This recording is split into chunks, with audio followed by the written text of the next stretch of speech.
말씀은 귀인과 인생을 의지하지 말라라는 제목으로 하나님 말씀 증거하겠습니다. 살다 보면 좋은 날이 있습니다. 그냥 이런저런 이유로 좋은 날이 있어요. 그런 날은 누군가에게 굳이 의지할 필요도 없고 뭔가에 압박이 오더라도 그렇게 잘 와닿지 않습니다. 내가 좋으니까. 그런데 또 어떤 날은 힘겨운 날이 있습니다. 여러분은 어떤 날이 힘겨운 날입니까? 어려운 날입니까? 힘든 날은 이런저런 생각을 하게 됩니다. 잡아서는 사실 아무 도움이 안 되지만 지푸라기라도 잡을 수 있다면 잡고 싶은 날이 힘든 날입니다. 간절하죠. 생각해보면 우리는요, 좋은 날이든 혹은 어떤 힘겨운 날이든 정말 많은 순간에 뭔가에 영향을 받으면서 그렇게 살고 있는 것 같습니다. 사람이니까 사람이 사회 안에 살면서 영향받는 것 당연하죠.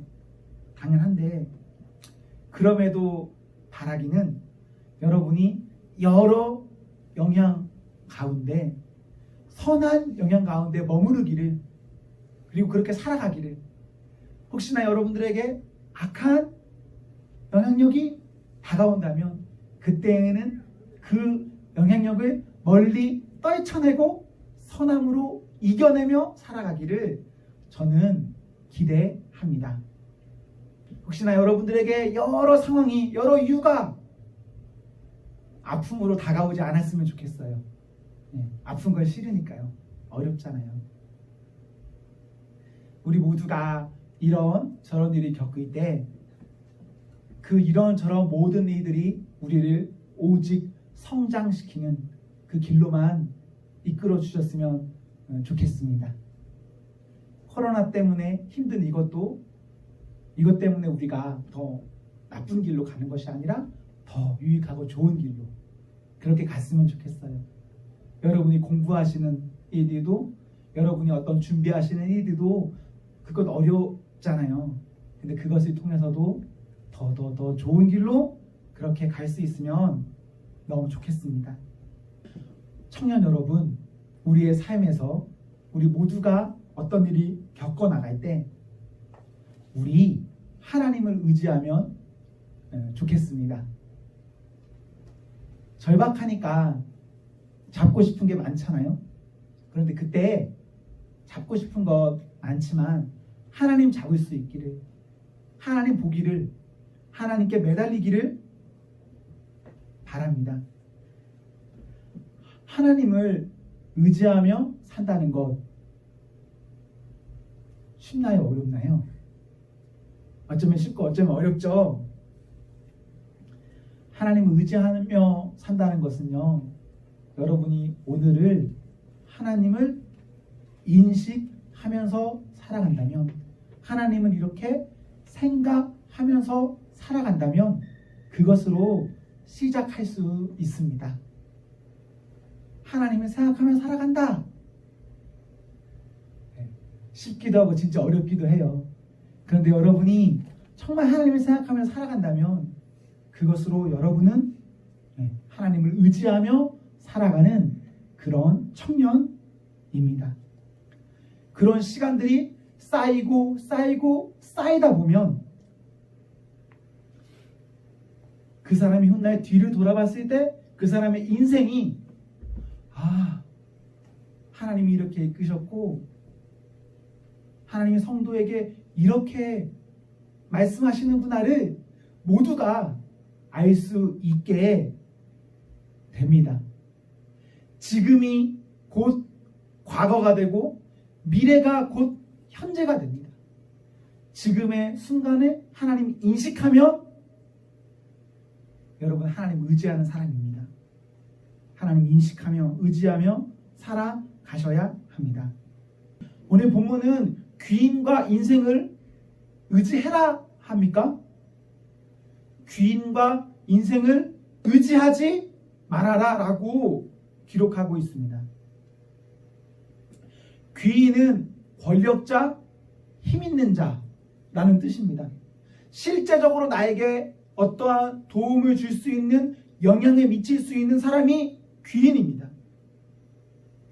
인생은 우리와 같이 숨을 쉬고 그냥 평범한 중에 살아가는 그런 사람입니다. 언젠가 우리처럼 그냥 죽을 이런 평범한 사람들. 하나님께서는 귀인도 인생도 의지하지 마 말씀하십니다. 조금 더 본문을 간결하게 말하면 하나님께서는 사람을 의지하지 말아라 라고 말씀하세요. 조금 더 확장해서 말하면 하나님께서는 세상을 의지하지 말아라 라고 말씀하십니다. 우리 눈에 들어오고 잡힐만한 것들, 그렇기 때문에 우리가 의지하고 싶지만 의지하고 싶을 그때에 그것 붙잡지 않는 것이 능력입니다. 여러분들 보여지는 것들 무조건 다 잡지 마십시오. 기회라고 해서 그 기회가 항상 여러분들을 적과 꿀이 흐르는 하나님의 약속으로 이끌지 않습니다. 세상은 분명 영원하지 않습니다. 세상이 영원하지 않다는 것은 지금 우리도 영원하지 않다는 말입니다. 이것을 부정할 수 있는 사람이 있습니까? 세상이 영원하지 않다, 사람이 영원하지 않다, 이것은 믿는 사람뿐만 아니라 믿지 않는 사람들까지 모두가 인정하는 그런 부분입니다. 그런데 우리는 이것을 알면서도 세상 안에 살고 있고 세상 안에 살고 있기 때문에 마치 제한적인 세상이 영원한 세상인 것 같이 행동으로 살아갑니다. 분명 생각에서는 세상도 제한되고 사람도 제한되지만 우리의 몸이 먼저 세상을 영원하다고 반응해버립니다. 평범한 상황에서 우리의 몸이 먼저 이렇게 반응해버리는데, 우리 예수님 믿는 사람은 바라기는 우리의 몸이 믿음으로 반응할 수 있다면 얼마나 좋을까요? 내 머리에 아무리 믿음이 탑재되어 있어도 내 행동은 세상으로 반응해버립니다.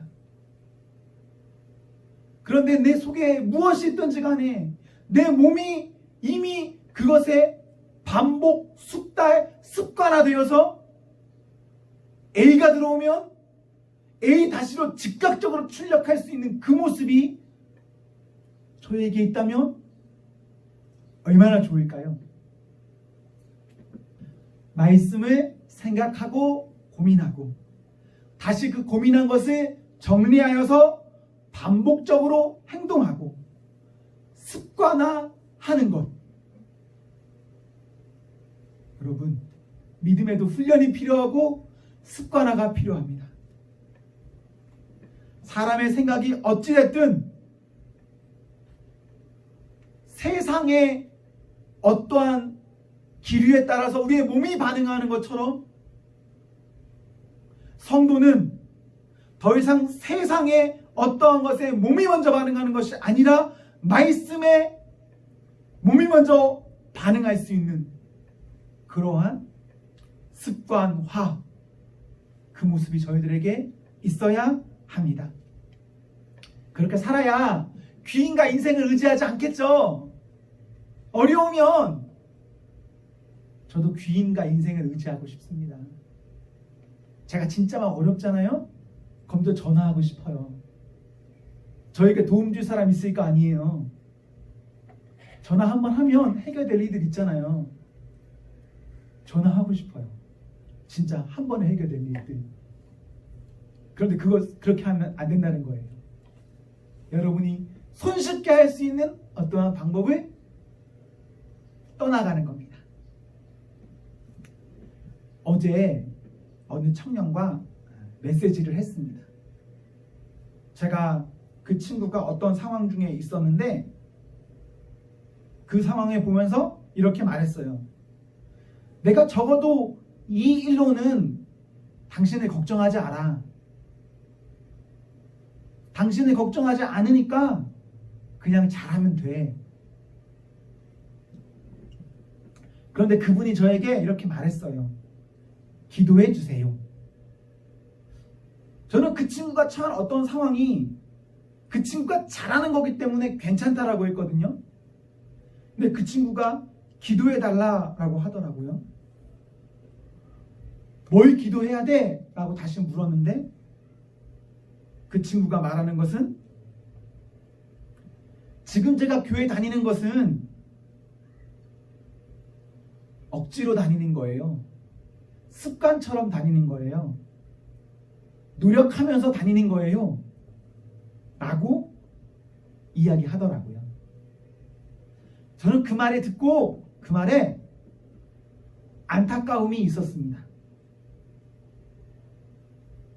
그런데 그 말 가운데 이것이 장기화되면 너무너무 안타까운 일이지만 단기적 상황에서는 사실 그 말에는 훌륭한 점이 더 많이 있습니다.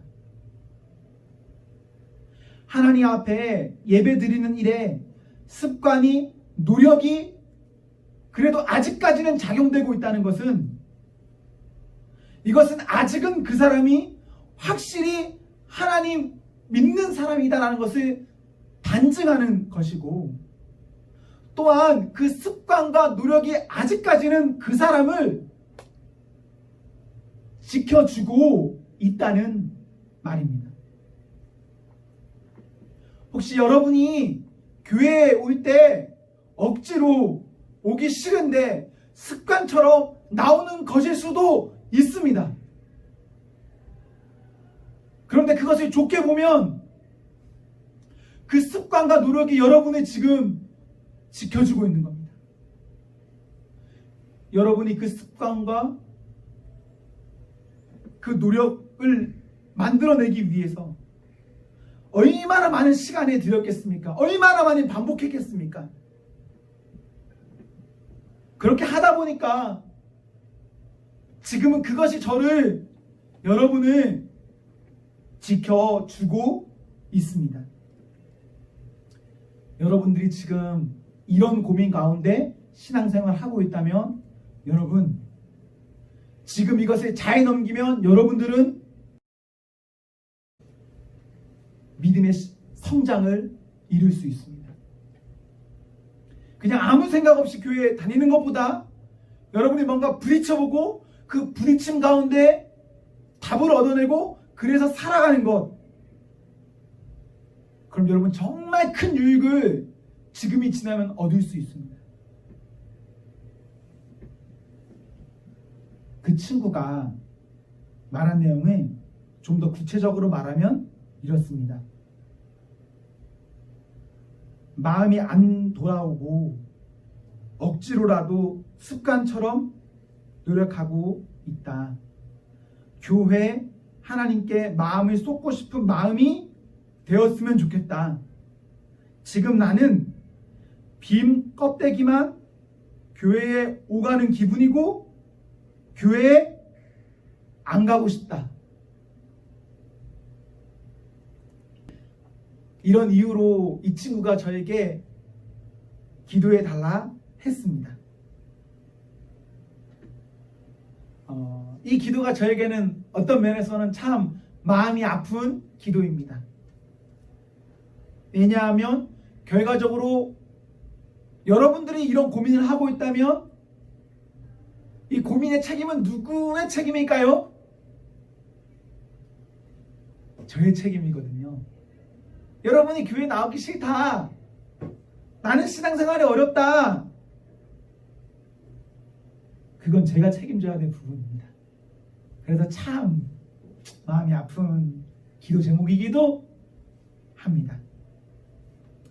혹시 지금 여러분도 이와 같을 수 있습니다. 교회에 정말 안 가고 싶다. 차마 제게 말하지 못해서 그냥 그런 것만 가득 쌓인 분들이 얼마든지 있을 수 있어요.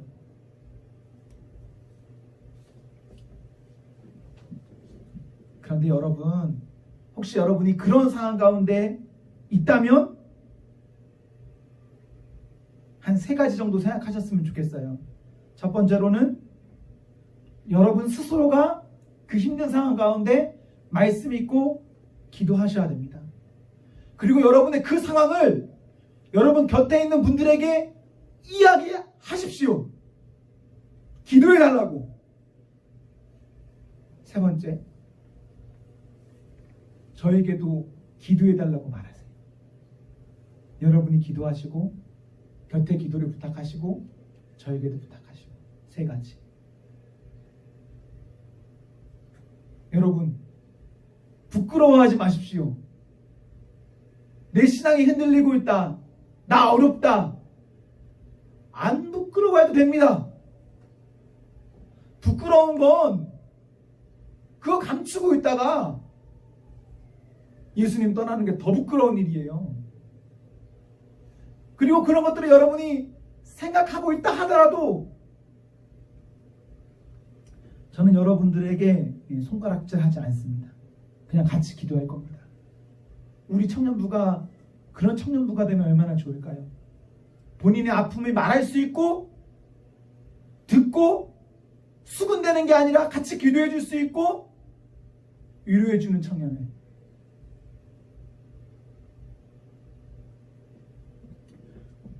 이 일에 우리가 모두가 기도한다면 하나님 분명 그 공동체에 아주 신비한 은혜를 허락하십니다. 현재까지의 우리는 우리의 어떠한 아픔을 말할 수 있었나요? 여러분, 여러분의 어떤 아픔과 어려움, 고통, 여러분 옆에 있는 믿는 친구에게 이야기하실 수 있나요? 만약 있다면 우리 공동체 진짜 건강한 진짜 좋은 공동체예요. 만약 아직 말하지 못하는 상태다. 우리 공동체의 지향점은 그겁니다. 나눌 수 있는 공동체로 가는 것. 그렇게 가야 돼요. 하나님의 신비한 은혜가 저희들에게 있어야 합니다. 그래서 저는 생각해 봅니다. 어떻게 하면 우리가 함께 나눌 수 있는 교회가 될까? 함께 웃고 울 수 있을까? 같이 새벽기도 하자고 막 졸으면 될까? 같이 밤기도 하자고 막 제가 졸으면 될까? 여러분, 어떻게 하면 우리가 그런 공동체 될 수 있을까요?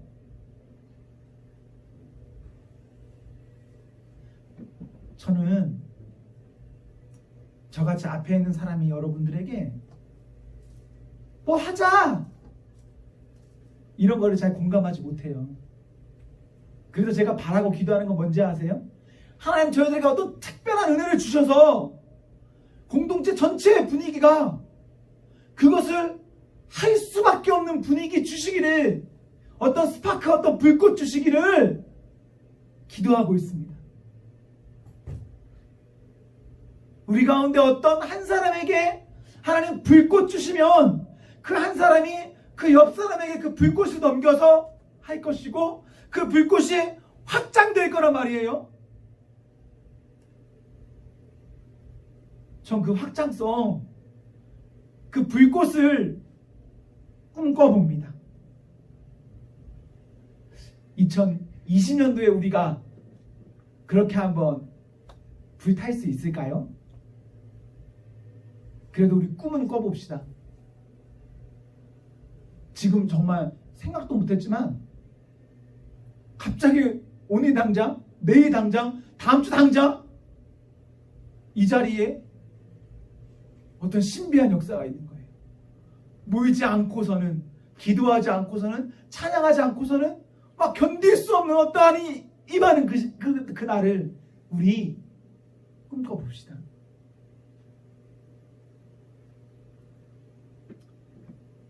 제가 여러분에게 부탁하고 싶은 것이 있는데, 혹시 여러분이 진짜 어떤 그런 어려운 상황 가운데 있다면 저에게 꼭 말해 주십시오. 제가 다 잘 드릴 겁니다. 네, 기도할 겁니다. 여러분 가운데 누가 저에게 뭔가를 말하셔도 저는 그 성의껏 대답합니다. 여러분이 저에게 성경에 물어보든 무엇을 물어보든 저에게 뭔가 메시지가 오거나 전화가 오면 저는 아주 성실하게 답변하는 편입니다. 정말 성실하게 답변합니다. 예를 들어 전유림 자매가 저에게 뭐예요? 라고 물어보잖아요. 그럼 저는 전유림이 한글 글자로 한 10자 물어봤다. 저 한 300자 이상으로 답변할걸요? 그렇지 않나요? 확실히 300자 이상은 할 거예요. 아주 길게 말합니다. 여러분 모두에게 같은 기준으로 저는 여러분이 무엇인가 말하는 것에 잘 듣고 함께 할 겁니다. 저는 사람이기 때문에 여러분의 모든 것을 제가 다 할 수 없습니다. 그래서 여러분이 말해 주셔야 됩니다. 그래야 함께 기도할 수 있습니다. 말해 주세요. 저에게도 여러분 곁에 있는 사람에게도 언제든 말해 주십시오. 가볍게 말해 주시면 좋겠습니다. 사람을 의지하지 않고 하나님을 의지하는 사람, 사람을 희망하지 않고 하나님을 희망하는 사람. 5절을 보시면 그런 사람은 복이 있습니다. 여기서 말하는 복을 킹 제임스 성경에서는 행복하다, 기쁘다라고 번역합니다. 하나님을 의지하는 사람은 그 인생이 행복합니다.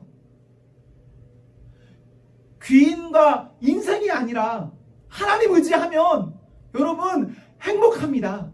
우리 그래서 함께 행복합시다. 사람은 사랑의 대상입니다. 또한 섬김의 대상입니다. 사람을 의지하는 것, 사람을 믿는 것은 우리가 지금 뭔가 크게 잘못 생각하고 있는 겁니다. 혹시 여러분 저를 믿나요? 저를 의지하나요? 만약 그렇다면 그거 정말 크게 잘못하는 겁니다. 저든 누구든 의지하지 마십시오. 믿지 마세요. 그냥 사랑하고 섬겨주십시오. 대신에 오직 우리 하나님만 여러분이 믿고 의지하십시오. 그때 하나님께서는 여러분을 행복하게 하십니다. 우리가요, 아무리 철저히 대비해도, 아무리 귀인과 인생을 의지해도 사람은요, 사절이 한계예요. 사절. 사람은 그냥 끝이 있습니다. 그러나 우리 하나님은 어떤가?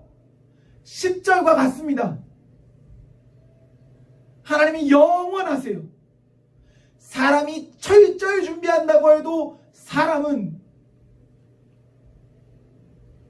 제한적입니다. 그래서 우리가 제한적인 사람에 머무르지 말고 영원하신 하나님을 바라보며 의지하셔야 합니다.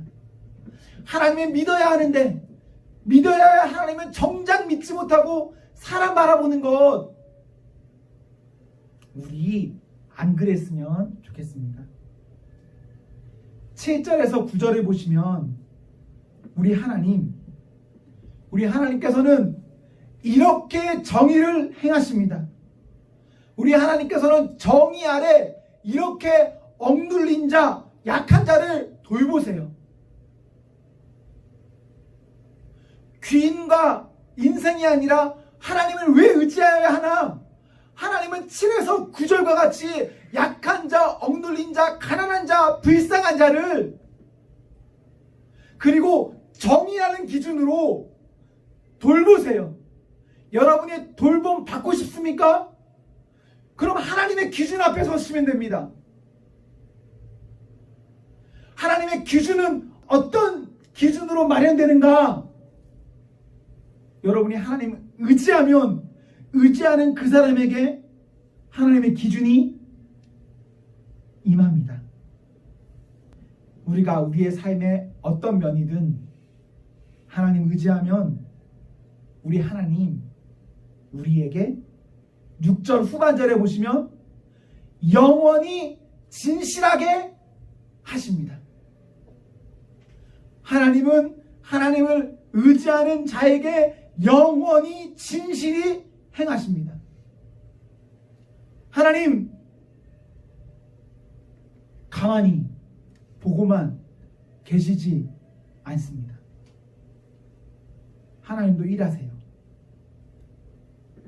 시편 46편 10절에는 이런 구절이 있습니다. 너희는 가만히 있어 내가 하나님됨을 알지어다. 내가 문나라 중에서 높임을 받으리라. 너희는 가만히 있어라. 내가 하나님됨을 알게 될 것이다. 하나님 의지하는 자만이 이러한 복 가운데 복을 누릴 수 있습니다. 저는 종종 시편 121편과 같은 생각을 할 때가 있습니다. 시편 121편에는 이런 구절이 있습니다. 내가 산을 향하여 눈을 들리라. 나의 도움이 어디서 올까? 왜 산을 향하여 눈이 드는지 아세요?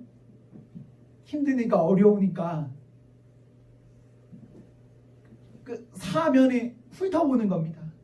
그러면서 기도하는 거예요. 나의 도움이 어디서 올까? 말씀은 뭐라고 말씀하시냐면 천지를 지으신 여호와에게서로다. 하나님 의지하는 사람이 하나님 바라면서 나의 도움은 어디서 올까? 라는 물음으로 살아가면 그 사람의 응답은 천지를 지으신 여호와께서 응답하십니다. 무엇인가 도움이 필요할 수 있습니다. 그래서 주위를 하늘을 올려다볼 수 있습니다. 그러나 우리가 하나님 없이 아무리 사방을 둘러본다 해도 여러분 하나님 없이 여러분 도움 못 받습니다. 그러나 여러분 하나님 보면 하나님 보는 여러분은 하나님의 도움을 받습니다. 그것을 경험하는 사람은 하나님께 가자, 여호와께 돌아가자, 그런 고백하면서 오늘 그런 고백했기 때문에 내일도 그런 고백할 수 있고 앞으로의 날 가운데 그런 일이 반복되더라도 그 반복되는 어려움을 똑같이 여호와께 돌아가자, 하나님께 돌아가자라고 기도하며 하나님 바라며 쫓아갈 수 있습니다.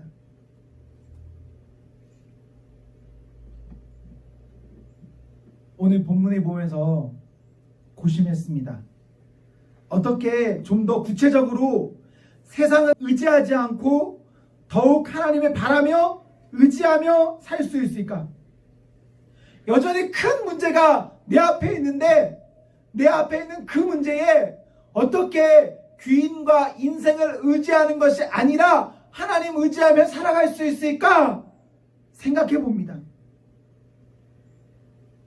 여러분 어떻게 하면 정말 어려울 때 하나님 의지할 수 있죠? 그냥 말씀으로는 알겠어요.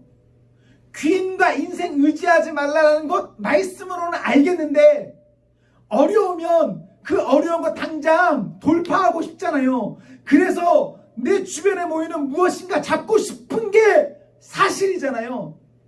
어떻게 하면 안 그럴 수 있을까요? 우리 146편 1절과 2절을 한번 같이 읽겠습니다. 146편 1절과 2절입니다. 함께 읽겠습니다. 할렐루야. 내 영혼아 여호와를 찬양하라. 나의 생전에 여호와를 찬양하며 나의 평생에 내 하나님을 찬송하리로다. 아멘. 이게 제가 고심한 답입니다. 너무 힘들고 어려울 때일수록 어떻게 해야 귀인과 인생을 의지하지 않을 수 있냐면 그냥 그 문제 앞에 하나님을 찬양해버리는 겁니다. 찬양해버리는 거예요. 아무리 큰 문제가 와더라도 그냥 하나님 찬양하십시오.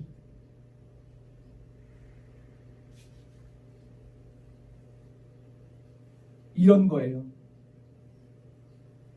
문제가 내 눈 앞에 있습니다.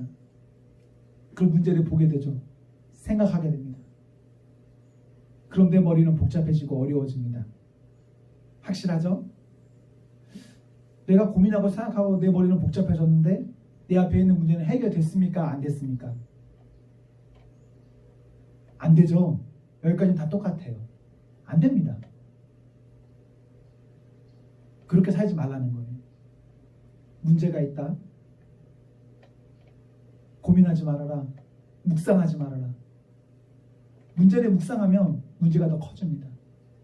묵상하는 대로 가는 거예요.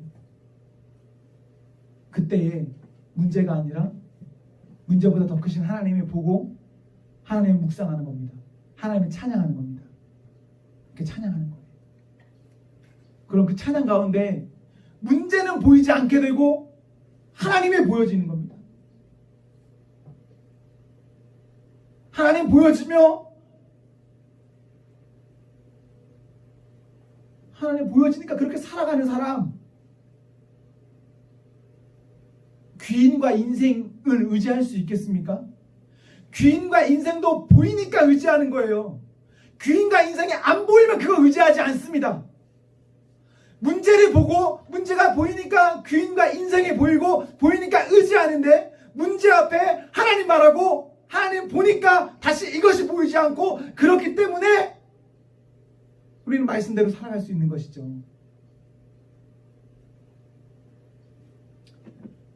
사랑하는 청년 여러분, 하나님 앞에 문제 바라보며 살지 마시고 하나님 바라며 하나님 찬양하며 살아가십시오. 그때 여러분은 오늘 본문과 같이 귀인과 인생을 의지하지 아니하며 살아갑니다. 그리고 귀인과 인생을 의지하지 않는 사람의 복은 행복합니다. 영원하신 하나님이 그것을 보증하셨습니다. 아멘. 기도하겠습니다.